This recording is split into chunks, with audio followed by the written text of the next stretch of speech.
Hi friends, it's Alejandra coming to you with another bite-sized book chats. Today I have two series I want to talk to you guys about.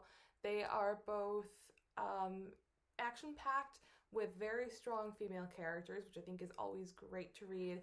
And I know that even though my favorite tends to be romance and something fluffy and something light, I of course love reading something that's fast-paced, something that just draws you in and keeps you there. And the cool thing about these is that they're two series, so if you'd like the first one, there's plenty more where that came from. So one of the first ones that I want to talk to you guys about is Throne of Glass by Sarah J. Maas. So this is a slightly older series. The first one was published in 2012, but I feel like because it's so much older now, it's kind of been forgotten about. And I think the female character in this, in the lead, is just an awesome person. Maybe not an awesome person, but she is very strong and she does what she needs to do to survive.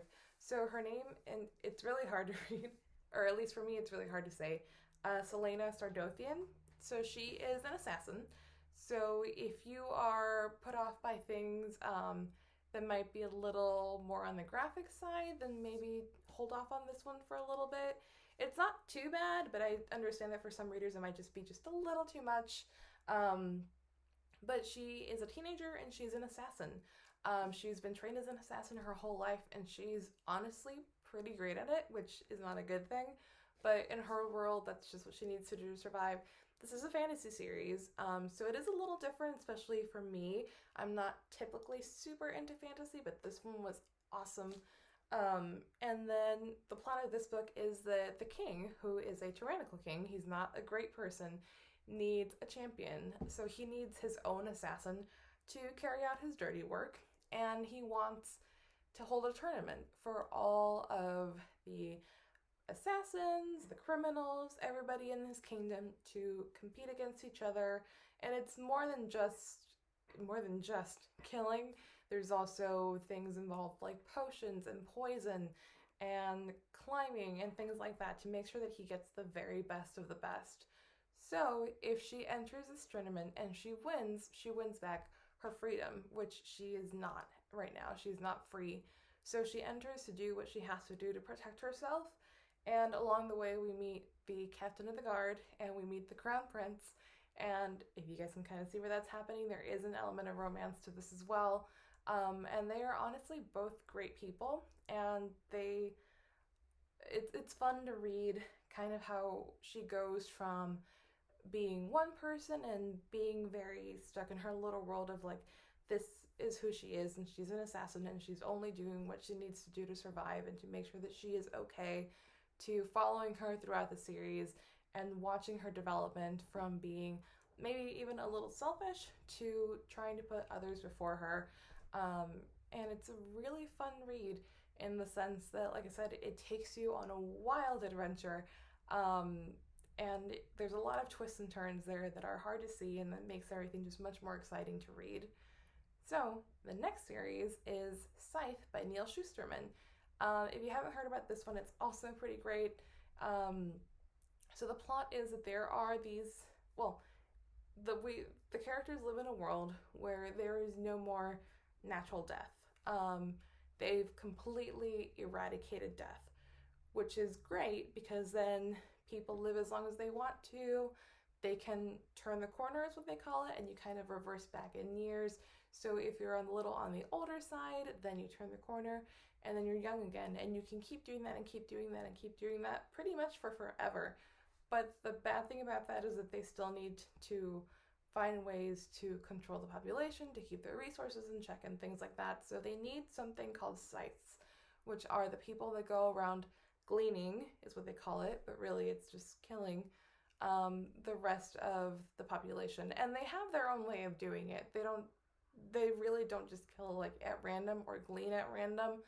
They do find ways to make sure that it's equal, to make sure that they're not picking on anybody or on any one kind of gene pool, things like that. It's really intricate. It's not just doing whatever. And the thing about the Scythes is that they have apprentices as well. So our female character here is Citra, who becomes a Scythe apprentice, kind of against her will. She's not particularly happy about it, which is one of the reasons the Scythe wants her to be an apprentice is that she doesn't like the idea of doing it. And that's one thing that's important, is that they need people that will understand how difficult that is to do and to not take it lightly. It has to be something that's taken very seriously and done with respect for the people they're gleaning. So that's one thing that she has that just automatically stands out at him. And she also does it for her family. If she agrees to become his apprentice, then throughout the entire time that she is his apprentice, no one can hurt her family, which really is what she's the most interested in. He also takes on a second apprentice, which is unheard of. Typically, they only have one, and his name is Rowan. So we have Citra and Rowan, who are both his apprentice, and they know that they can't both become Scythes.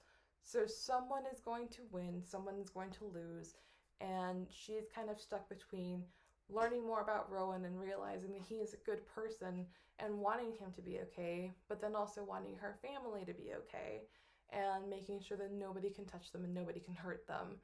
So there is a lot of underlying emotions there, and Citra is just pretty great, honestly.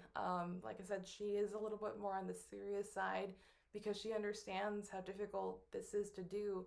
And they're also training constantly. They have to train with different kinds of weapons, different kinds of poisons, different kinds of combat, which is pretty action-packed as well to me. And it's interesting to read the twists and turns for this one as well and see who becomes the Scythe, and who will no longer be an apprentice, and the journey that they go along to make sure that they're both doing what they can for their families, because Rowan is also doing it to make sure that his family is okay. He's also doing it for himself. He doesn't feel like he has very much else going on in his life, and he thinks that he can do this well. So they both have reasons to want to do it. They're both valid reasons, and it's interesting to see the kind of push and pull that they have in making sure that they learn enough about each other to work together, but don't learn too much about each other so that they don't care about each other that much, and that doesn't make doing their job more difficult than it needs to be. And I loved this series. It is maybe a little darker than another series, but it is a dystopian novel. It's really interesting to see how they've just created this perfect world where no one dies anymore, but there has to be some way to make sure that there are still enough resources to go around for everyone. And it's a very different concept that I've read about in most dystopian novels.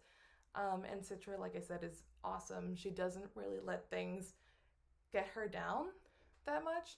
And when they do, she just kind of finds ways to work around it and make sure that she's doing what she needs to do to keep her family and herself safe. And I really enjoyed that novel, and I think you guys will too, I hope. So if you guys are interested in any of these, please be sure to check them out at the library. We have them ready for you. I hope you like them. Thank you. Bye.